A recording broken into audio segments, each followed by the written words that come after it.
but Dr. Benjamin Bickman and Dr. Paul Reynolds.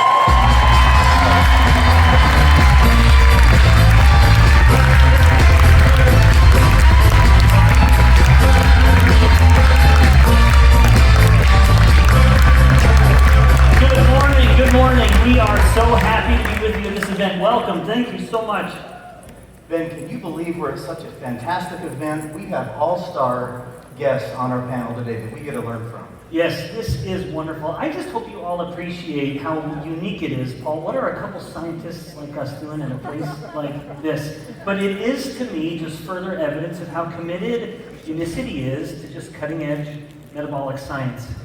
And when you couple that education to innovation and great products, you really can see that there's great success out there, both metabolic health and prosperity. Yeah, absolutely. But as much as it pains me to admit, you guys are actually not here to listen to me, so how about we bring out our first guest? One of my heroes in the world of nutrition is Teicholz. The low-fat diet was this giant, uncontrolled experiment on the American public that has really failed. The author of The Big Fat Surprise, Teicholz. The meat in the cheeseburger is no problem, it's the bun. All diets fail at 6 months because people cannot go forever being hungry. Companies are trying to pay off scientists, basically. There's so much money going into nutrition science funded by the food industry. Perhaps it did take someone from completely outside the field to recognize that the entire field was flawed. Very controversial in this day and age. What's the big fat surprise? That butter, meat, and cheese do not cause heart disease.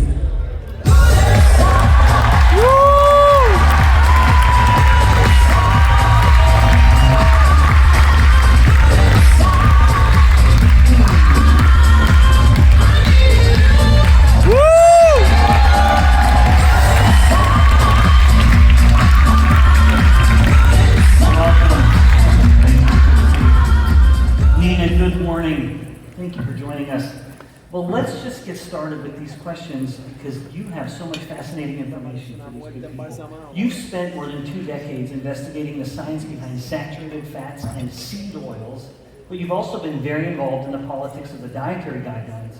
For the past decade, I know you've been very busy working on both nutrition policy in D.C. and earning a PhD in nutrition. How have you managed to balance all of this?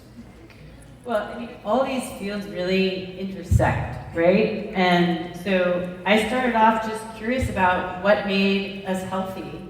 And like so many of you out there, and was just read thousands of scientific papers, and spent a decade doing research for my book. And one of the things you realize is all the dietary advice that we've been given that is mistaken or misguided or just flat out wrong, it comes about because of this policy that we have, right? And it all comes from the top down, and we go to our doctors and we can't get informed. So it's just, my curiosity led to research, led to wanting to get a PhD, to really have some credibility in the field, and then that leads to policy. Like, how can we change it to make the advice out there more credible and better for everybody?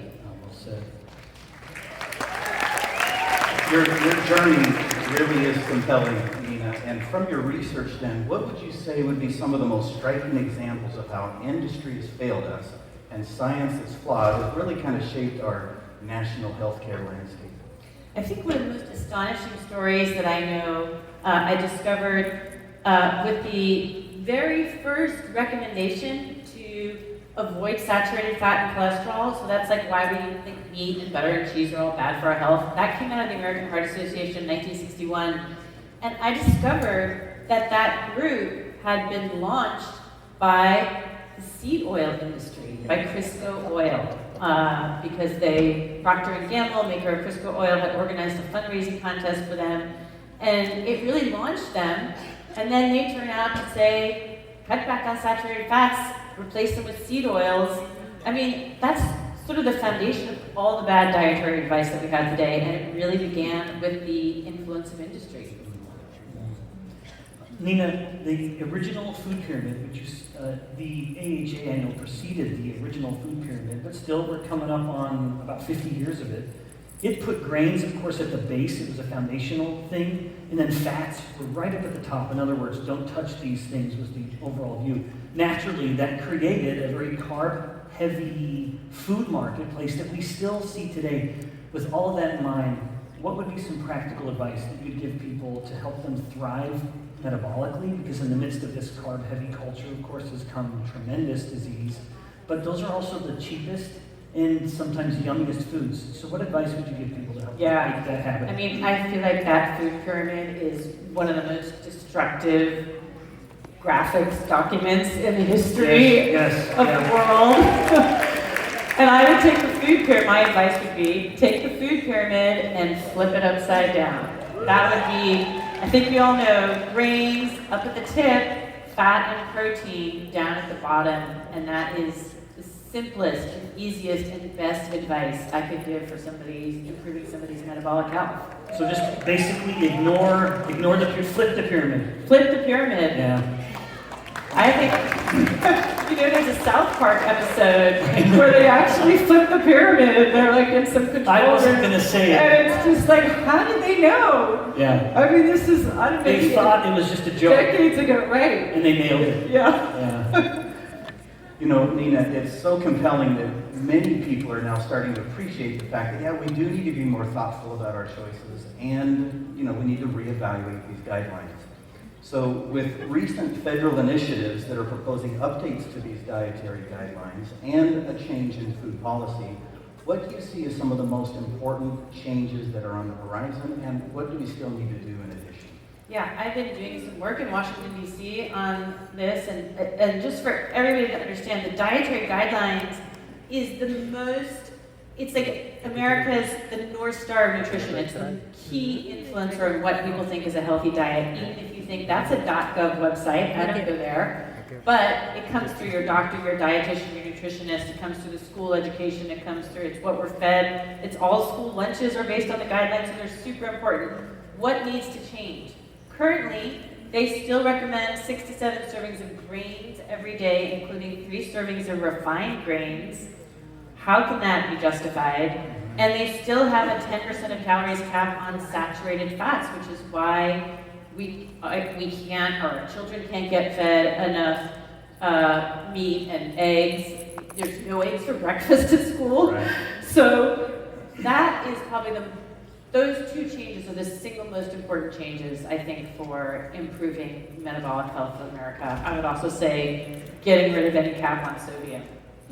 Well said. In fact, I've heard you make a comment before about how it's easier for, you mentioned school lunches, how it's easier for a child to get chocolate milk than it is to just get whole milk, or even 2% milk. It is illegal to give away whole milk. Illegal. You can, there are a bunch of dairy farmers who tried to give away whole milk at a school in Pennsylvania, and they were told, go down the street and you can give it away at a parking lot across the street from the school, but it's illegal to even give it away. Yeah, that's sobering. These kids only get non-fat or 1% milk, and then they add sugar to it for chocolate and strawberry milk because the kids don't want, tasteless, watery milk. Yeah. So that really has to change, I think, for our whole country to be healthier. We need to give kids a good start in life.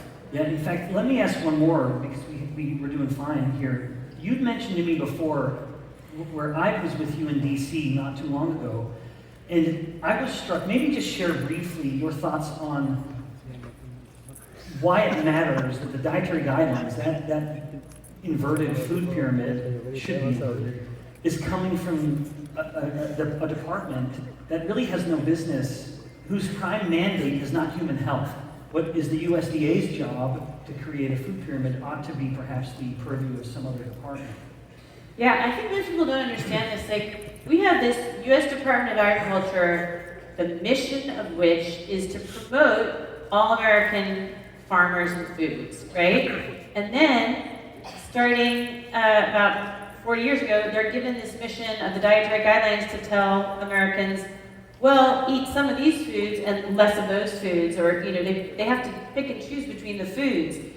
That's an inherent conflict of interest, right? In the agency. They can't be trying to promote all foods and then telling you don't eat these foods. And that whole agency, I mean, not to be too much of a cynic here, but they're heavily influenced by the grain industry, they're heavily influenced by the ultra-processed food industry. I actually did a systematic review of all the conflicts of interest on the expert committee that is in charge of the dietary guidelines. I don't know, what percent of the committee do you think had a conflict of interest with food or pharma? I don't know, I'm sure you wouldn't guess it up here. 95% of that committee has a conflict of interest with food or pharma, most often the big multinational processed food companies like Unilever, Nestle. And then going back to why you think grains are at the bottom of the pyramid, Kellogg's, General Mills, those are the most common conflicts of interest.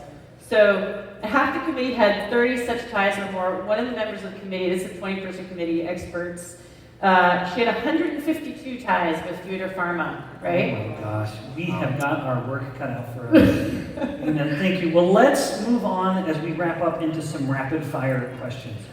Okay. All right, question number 1. Yeah. I just feel the heat. I feel it. You feel the heat. Yeah. You guys, this is what happens on stage when you have 2 sexy bald men. things get really hot. Okay, Nina can barely breathe being around 2 manly men. Okay, Nina, rapid fire. What are your top 3 foods that you aim to eat every day just to feel better?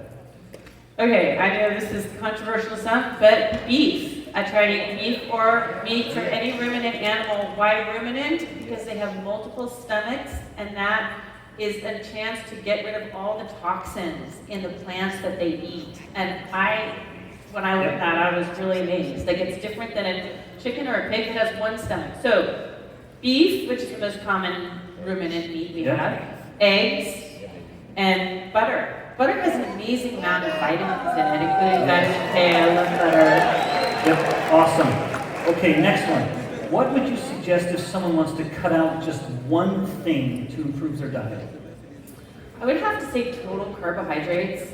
I know it's sort of more in the mode now to say just refined carbohydrates, and I think they're especially bad, but if you look at the scientific literature, if you have tipped over into metabolic ill health, you have obesity, diabetes, hypertension, the science shows that it's really the reduction of total carbohydrates that reverses you out of disease. Wonderful. Nina, thank you so much for joining us. Thank you. Please join me in thanking Nina. Thank you.